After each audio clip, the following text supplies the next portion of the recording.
Hi friends, welcome to Ignited Minds. Today we are going to understand chapter number 6 from your civics book class 10 NCERT. The name of the lesson is Political Parties. Today in this video we are going to understand what is National Party, how it is formed and criteria of National Party. Now National Party यानी ऐसी party जो पूरे nation में फैली हुई होती है, but इसके भी कुछ क्राइटेरिया रहते हैं।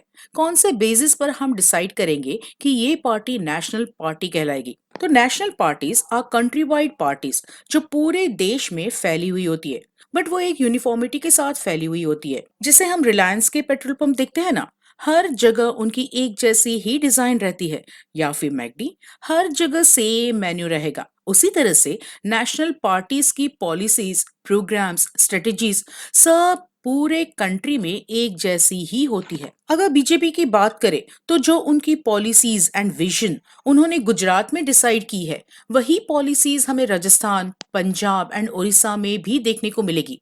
उनका एजेंडा हर स्टेट में एक जैसा ही रहेगा।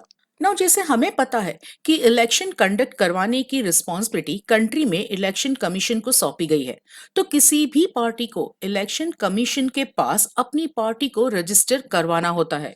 नाउ इलेक्शन कमीशन हर रजिस्टर्ड पार्टी को इक्वली ट्रीट करती है, बट जो लार्ज एंड एस्टैब्लिश्ड पार्टी होती है, जो रिकॉग्नाइज्ड पार्टी होती है, उन्हें इलेक्शन कमीशन की तरफ से कुछ स्पेशल ट्रीटमेंट मिलती है। तो चलो देखते हैं एंड समझते हैं कि कौन सी special facilities in recognised parties को दी जाती है। एक तो they are given a unique symbol, for example कमल का फूल या हाथ का पंजा, एंड इन पार्टीज के अलावा कोई भी इस सिंबल को यूज नहीं कर सकता। नाउ सेकेंड थिंग इज, जो नेशनल पार्टीज होती है उन्हें सिंबल की, फंड की फैसिलिटीज दी जाती है, एंड इस पार्टी को रिकॉग्नाइज्ड पार्टी की तरह कंसिडर किया जाता है। अब क्वेश्चन ये उठता है कि कौन सी पार्टी को आप नेशनल पार्टी या रिकॉग्नाइज्ड पार्टी कहोगे, कौन से बेसिस पर या क्राइटेरिया पर ये डिसाइड होगा।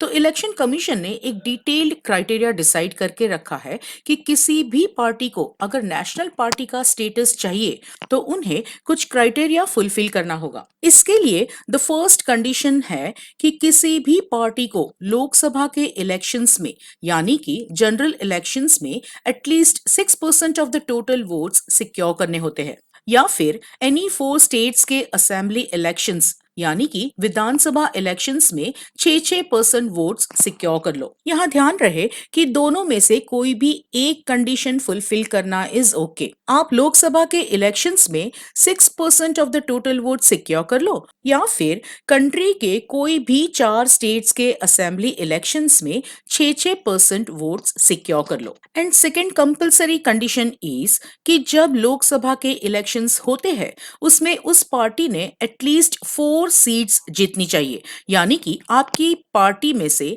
4 मेंबर ऑफ पार्लियामेंट होने चाहिए। then only it will be recognized as a national party. So इस तरह का क्राइटेरिया फुलफिल करने वाली हमारे पास 2019 के अकॉर्डिंग 7 recognized national parties है। नाउ एक बात है कि हमें ये सब पार्टीज डिटेल में लर्न करने की जरूरत नहीं है। एमसीक्यूज ठीक से लर्न करो एंड जस्ट बेसिक पॉइंट्स याद करने की कोशिश करो and just try to understand it properly.